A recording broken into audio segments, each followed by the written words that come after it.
미가서.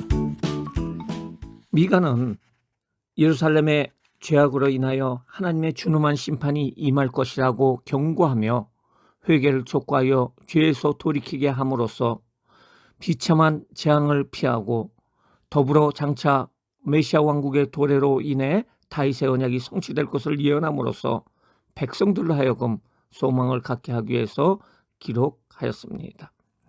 저자는 미가입니다. 특징은 주전 8세기의 선배 예언자들의 중심 메시지인 아모스의 공의, 호세아의 사랑과 이사야의 겸손이 복합된 내용을 담고 있습니다. 그 당시의 사회적 불의와 잘못된 종교적 행태에 대한 신랄한 비판을 담고 있습니다. 예수 그리스도께서 메시아로서 유다 베들레헴에서 탄생할 것을 예언한 내용을 담고 있고요. 심판 이후에 구원이 있음을 분명하게 보여주고 있습니다. 내용을 분해해 보면은요, 이스라엘과 유다에 대한 하나님의 심판에 대해서 1장서부터 3장까지 이야기를 하면서 사마리아와 유다의 죄와 멸망에 대해서 말해주고 있습니다. 4장서부터 5장까지는 미래의 구원에 대해서 메시지를 주고 있습니다. 6장서부터 7장까지는 하나님의 경고와 희망인데요. 하나님의 항변과 미가의 탄식과 찬송이 이어지고 있습니다. 큰 첫 번째, 이스라엘과 유다에 대한 하나님의 심판입니다. 첫 번째, 사마리아와 유다의 죄와 멸망, 임박한 심판입니다. 미가는 사마리아와 예루살렘의 우상숭배의 죄로 인해서 심판을 선언했고 이스라엘을 위해 벌거벗은 몸으로 행하면서 애통을 하게 됩니다. 미가는 여러 성읍들이 멸망하는 모습을 통해 수치스러운 심판을 경고하고 백성들이 포로될 것을 예언합니다. 악한 권력들에 대한 경고와 회복 약속.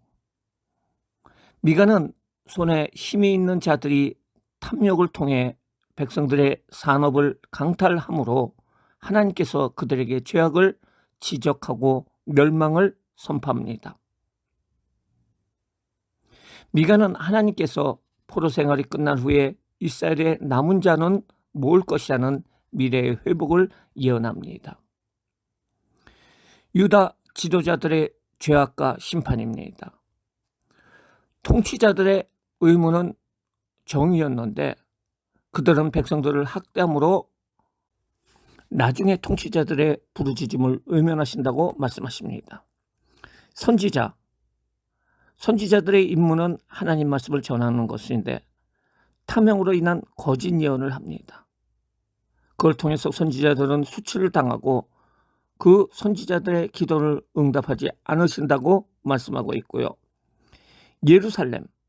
예루살렘은 정의의 성읍인데 우두머리들은 뇌물을 받고 제사장들은 삭을 위해서 그 일을 하고 선지자들은 돈을 위해서 그 일을 함으로 말미암아 예루살렘은 결국 멸망받아서 갈아엎은 밭이 되고 무더기가 되고 수풀의 높은 곳이 된다고 예언되고 있습니다.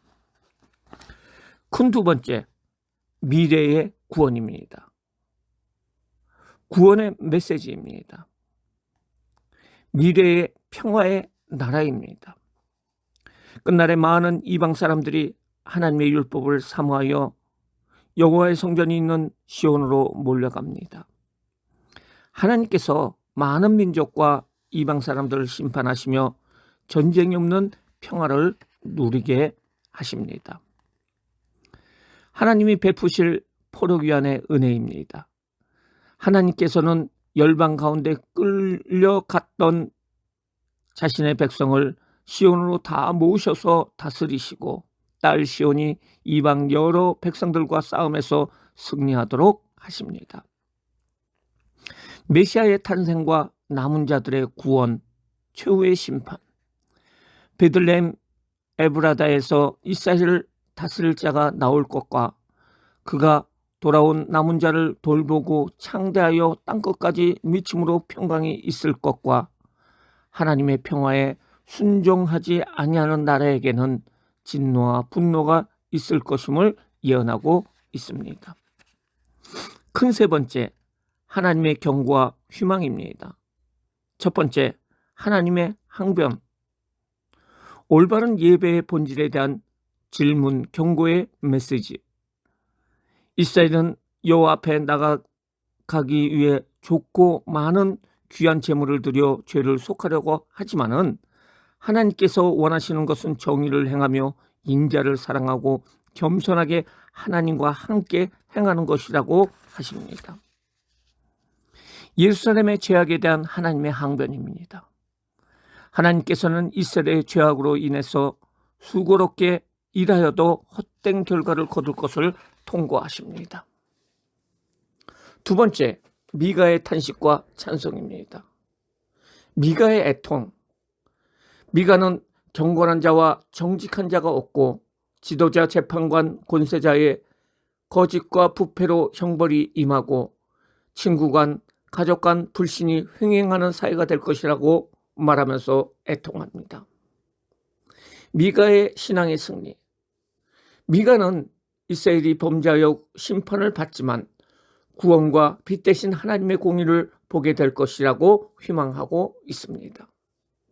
무너진 예루살렘 성벽이 건축되는 날에는 이스라엘의 지경이 넓어지고 이방 사람들이 이스라엘로 돌아올 것이나 이방 주민의 땅은 그들의 행위로 황폐해진다고 말해주고 있습니다.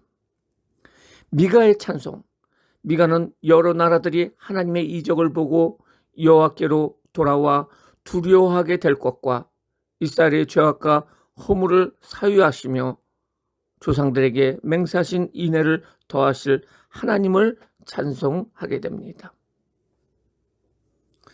미가의 적용과 실천입니다. 우리의 그릇된 거짓 예배의 습관이 기도의 응답을 이루지 못하게 하고 있는 것은 아닙니까? 내가 내게 새긴 우상과 주상을 너희 가운데서 멸절하리니 내가 네 손으로 만든 것을 다시 섬기지 아니하리라. 여호와 하나님께서 우리에게 요구하시는 것은 아주 단순합니다. 그 요구하시는 사항들이 무엇이며 잘 실천하고 있습니까? 내가 무엇을 가지고 여호와 앞에 나가며 높으신 하나님께 경배할까? 내가 번제물로 1년 된 송아지를 가지고 그 앞에 나갈까? 사람아, 주께서 선한 것이 무엇임을 내게 보이셨나니 여호와께서 내게 구하는 것은 오직 정의를 행하며 인자를 사랑하며 겸손하게 내 하나님과 함께 행하는 것이 아니냐. 하나님의 백성에게 있어 모든 역사는 항상 복을 주시는 것으로 끝이 납니다. 이런 하나님의 은혜와 사랑을 목소리 높여 찬양해야 할 것입니다. 이상으로 미가서를 알아봤습니다.